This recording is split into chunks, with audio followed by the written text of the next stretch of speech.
280 290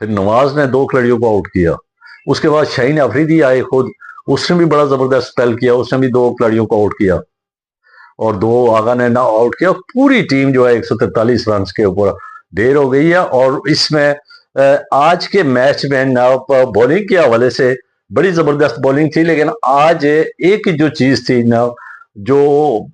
پاکستان کی بولنگ میں تھوڑی کمزوری مجھے محسوس ہوئی تھی، وہ وسیم جونیئر کو نہ شامل نہ کرنا. وسیم جونیئر اگر دوسرے ون ڈے میں کسی نے پرفارم کیا ہے،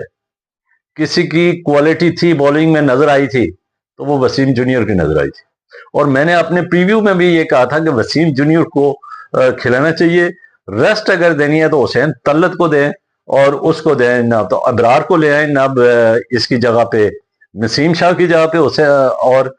دوسرا حسن نواز کو لے آئیں. لیکن انہوں نے ایسا کیا ہے کہ نہ باقی حسین طلت کو اسی طرح رکھا ہے، وسیم جونیئر کو اٹھا کے باہر پھینک دیا، نہ اس کو نکال کے بینچ کے اوپر بٹھا دیا. جس نے دوسرے میچ میں اگر کسی کی بولنگ تھی تو وہ وسیم جونیئر کی نظر آ رہی تھی. 146 کی سپیڈ تھی اس کی، اس کو اٹھا کے بینچ کے اوپر نا کہ جی آپ کی پرفارمنس ٹھیک نہیں، آپ کو ریسٹ دی جا رہی ہے. اور اس کی جگہ پہ حارث روف کو جو ایشیا کپ میں بھی کوٹ کھا کے آیا تھا، ادھر بھی پہلے اوور میں اس کو کٹ پڑی ہے، 3 چوکے لگے ہیں اس کو. پہلے 2 ون ڈے چونکہ اس کو بین تھا اس لیے وہ نہیں کھیل سکا اور تیسرے میں اس کو واپس لے آئے. اب ایک بندہ پرفارمنس، ایک بچہ ہے وہ پرفارمنس دے رہا ہے، جان لڑا رہا ہے، آپ اس کو تیسرا بھی دے رہے ہیں، لیکن وہ تیسرا نہیں دیا گیا اس کو اور اس کو ریسٹ دے دی گئی. لیکن وسیم جونیئر کو پالش کرنا چاہیے. حسین طلت اگر آپ نے آج شو کو کھلانا چاہیے تھا تو میرے خیال میں حسین طلت کی جگہ پہ اس کو کھلانا چاہیے تھا، لیکن وسیم جونیئر کی جگہ بنتی تھی، جو بدقسمتی کے ساتھ پاکستان نے نہیں کھلایا حارث روف کو، اور حارث روف کو وکٹ بھی نہیں ملی ہے اور کٹ بھی پڑی ہے. اور اس کے بعد جو ہے تو فیصل اکرم، اب میں بار بار کہہ رہا تھا کہ فیصل اکرم کو بھی یہاں پہ نہ آزمانا چاہیے، چونکہ یہ ہماری ہوم گراؤنڈ ہے اور ہوم گراؤنڈ میں ہمیں آپشن کھلے ہو جائیں گے. اگر فیصل اکرم کو آپ کھلاتے ہیں تو ہمارے تھوڑے سے آپشن کھلے ہو جائیں گے. لیکن بدقسمتی کے ساتھ فیصل اکرم بھی پاکستانی ٹیم کا حصہ تو رہا ہے لیکن کھیلا نہیں ہے. تو پاکستان نے آج 143 پہ جب ان کو آؤٹ کیا تو مزے کی بات یہ ہے کہ پاکستان کی پہلی وکٹ جو ہے تو پہلے اوور میں برگر نے، جس نے ہمارا دوسری میچ میں جس طرح ہمارا چمن نکالا تھا اور ہماری بیٹنگ کو تہس نہس کیا تھا، بالکل اسی روٹین پہ چلا ہے. اور پہلے اوور کی دوسری گیند پہ اس نے فخر زمان کو آؤٹ کر کے تو ایسا محسوس ہو رہا تھا کہ برگر آج بھی وہی کچھ کرے گا. لیکن اس کے بعد اس کے درمیان میں راستے میں رکاوٹ آ گئے تھے. یہ دونوں کھلاڑی بابر اعظم اور سائن ایوب، ان دونوں بیٹسمینوں نے بڑی زبردست بیٹنگ کی ہے،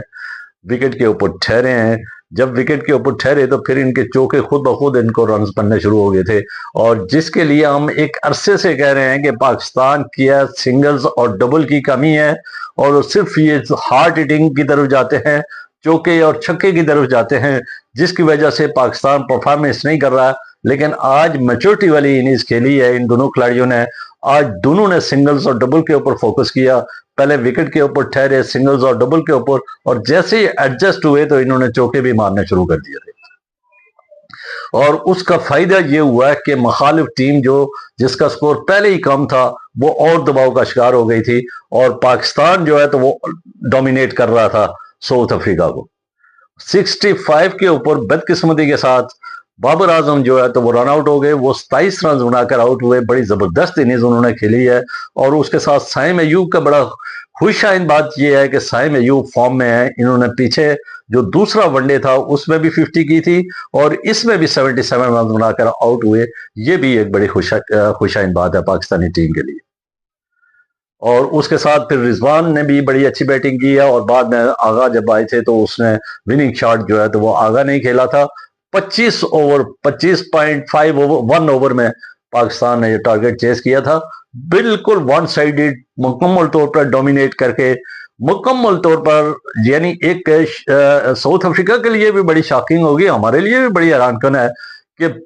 دوسرا میچ جو تھا بالکل ڈومینیٹ کیا ہوا تھا اور پاکستان کو ون سائڈ نام انہوں نے شکست دی، اور تیسرے میں پاکستان نے جس طرح انہوں نے وہ دوسرے میچ میں شکست دی، بالکل اسی طرح نہ پاکستان نے اس کو ڈومینیٹ کر کے دوبارہ نہ اس کا بدلہ لیا ہے، اور پاکستان نے نہ زبردست نہ وکٹری حاصل کی ہے۔ واقعی اس کے اوپر پاکستانی ٹیم قابل تعریف، قابل تحسین کے مستحق ہے۔ لیکن پاکستان کا جو ایک چیز مجھے جو خدشہ لگ رہا ہے، نہ چونکہ پاکستان بینچ اسٹرینتھ کو آزما نہیں رہا، وہی حسین طلعت جیسے کھلاڑیوں کو جناب کھلا رہا ہے، اور بینچ اسٹرینتھ ہمارے پاس آ نہیں رہی ہے، ہمارے پاس متبادل کوئی کھلاڑی آ نہیں رہا ہے۔ تو جب متبادل کھلاڑی کو ہم گروم نہیں کریں گے، ابھی سفیان مقیم ہے، وہ کدھر چلا گیا؟ وہ تو نہیں نظر آ رہا ہے۔ وہی سفیان مقیم کو جو کچھ عرصہ پہلے کہہ رہے تھے کہ یہ بڑا زبردست پاکستان کو بالر مل گیا ہے اور یہ ٹیموں کے لیے درد سر بن کے رہے گا اور بہت ساری ٹیموں کے لیے مشکلات پیدا کرے گا، اب وہ نہ سفیان مقیم غائب ہو گیا۔ اسی طرح نہ محمد حارث T20 میں کہہ رہے تھے کہ یہ ہمارا ونر کھلاڑی ہے، یہ فلانا ہے، یہ لاڑا ہے، اس کو کوئی پوزیشن نہیں دی ہے، پہلے 2 ڈاؤن، پھر 4 ڈاؤن، پھر اس طرح 6 نمبر پہ، پھر 7 نمبر، 8 نمبر، اور آہستہ آہستہ کر کے پھر آخر وہ ڈیمیج ہوا اور اس کو ابھی ٹیم سے نکال دیا گیا ہے۔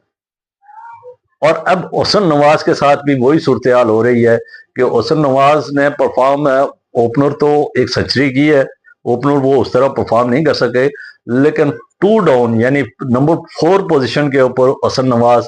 ہمیشہ پرفارم کرتے رہے، اور 44 کی ایوریج تھی اس کی، وکٹ کے اوپر ٹھہر کے وہ نہ ڈیلیور کرتے تھے، لیکن اس کو نہ نمبر 6 پوزیشن، اور نمبر 6 میں اگر وہ فیل ہو گیا، چونکہ وہ پوزیشن اس قسم کی ہے کہ اس میں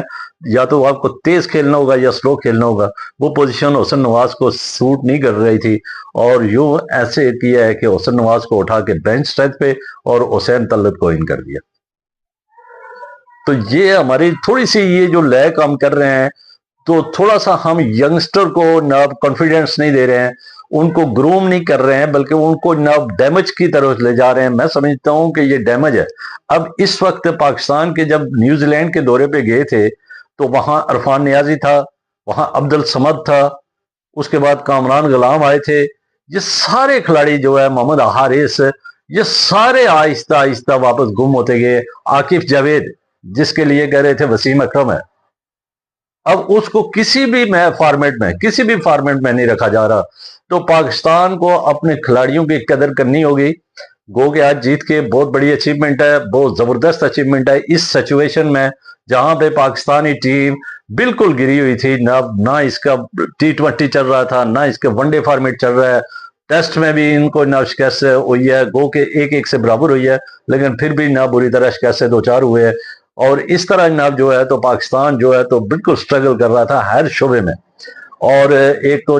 کیپٹنی کا بھی نہیں پتا تھا کہ کون سا کیپٹن ہوگا، نیکسٹ کون سا کیپٹن۔ تو اس کرائسس صورتحال سے میں اگر سیریز جیتتے ہیں تو یہ ایک بہت بڑی غنیمت ہے اور یہ بہت بڑی اچیومنٹ ہے۔ لیکن اس کے ساتھ ساتھ پاکستان کے تھنک ٹینک کو، جو PCB کے تھنک ٹینک ہیں، ان کو دوسری بھی ورکنگ کرنی ہوگی، اور اس ٹیم کو آنے والا 11 تاریخ کو سری لنکا کی ٹیم آ رہی ہے، اس کے بعد پھر ٹرائی نیشن سیریز ہونی ہے، تو اس کے لیے ایک کیپٹن کو اختیارات دے دیں، ایک کیپٹن کو ٹیم دے دیں کہ بھائی جو آنے والا ورلڈ کپ ہے اس میں آپ نے یہ ٹیم لڑانی ہے۔ کم از کم تھنک ٹینک کو بیٹھ کے مشاورت کر کے تو ٹیم کو جو ہے تو وہ جناب ایک ٹیم کو پوری طرح جناب، اور اس میں چھوٹی موٹی اگر خامیاں ہیں تو اس کے اوپر ورکنگ کر دی جائے، تمام کھلاڑیوں کو کانفیڈنس دیا جائے، پھر ہی جا کے پاکستان جو ہے تو وہ 2026 کے ورلڈ کپ میں جناب پروگریس دے سکتا ہے، اور اس کے بعد پھر پاکستان کا 2027 کا جو ورلڈ کپ ہے اس کے لیے بھی تیاری ابھی سے کریں گے۔ اگر سنجیدہ سٹیپ اٹھائے گئے تو پھر پاکستان جناب جو ہے تو وہ پروگریس دے گا، لیکن اگر ہم کوالٹی والے کھلاڑی جو ہمارا نیا ٹیلنٹ ہے اس کو شامل کیا، پھر 2 میچ کھلا کے ان کو غائب کر دیا، پرانے کھلاڑیوں کو ڈال دیا، تو اس سے پھر جناب پاکستان کے یہ کہیں کہ کرکٹ بہت عروج پہ جائے گی، تو وہ عروج پہ نہیں جائے گی بلکہ وہ زوال کا شکار ہو جائے گی، اور پھر ایک دفعہ ٹیم زوال کا شکار ہو جائے وہاں سے نکلنا بہت ہی مشکل ہے۔ تو امید ہے کہ پاکستان کے تھنک ٹینک بیٹھ کے ون ڈے T20 اور ٹیسٹ کے لیے سنجیدہ قسم کے سٹیپ اٹھائے گی، کھلاڑیوں کو کانفیڈنس دے گی، اور تاکہ آنے والے وقت میں پاکستان نہ بہترین پرفارمنس کرے، پاکستان کے کھلاڑی جو ہے تو وہ کانفیڈنس میں نظر آئے، اور پاکستان جو ہے تو کرکٹ کی دنیا میں ایک مقام حاصل کرنے کے لیے پاکستان کے کھلاڑیوں کو کانفیڈنس، کاؤنسلنگ اور مائنڈ سیٹ سٹرانگ کرنے کے لیے حکمت عملی بنانی ہوگی پاکستان کے تھنکس ٹینکس کو۔ اگر ایسا نہ کیا تو پاکستان کے کرکٹ کا زوال ان کا مقدر بن جائے گا۔ تو مجھے یہ امید ہے کہ پاکستان کے تھنک ٹینک اس سیریز کے بعد کم از کم سوچ کے اپنے کلیئرٹی کر دیں گے کیپٹن کو کہ بھائی آپ نے 27 کا ورلڈ کپ کھلانا ہے، آپ نے 26 کا ورلڈ کپ کھلانا ہے، یہ کھلاڑی ہے، اس میں کوئی اور رکھنا چاہتے ہیں تو وہ رکھیں، اور کیپٹن کو اختیارات بھی دیں گے، اور اگر اختیارات دیے تو پاکستان انشاءاللہ جناب آنے والے جتنی بھی سیریز ہیں تو اس میں بہترین پرفارمنس دے گا۔ اب تک کے لیے اتنا ہی، مجھے دیجیے اجازت، خوش رہیے، آباد رہیے، اور اس چینل کے ساتھ جڑے رہیے۔ اس کا مقصد ہے سبسکرائب کریں، بیل آئیکن کو کلک کریں تاکہ جو بھی نئی ویڈیو آئے وہ آپ تک بر وقت پہنچے۔ اللہ حافظ، شکریہ۔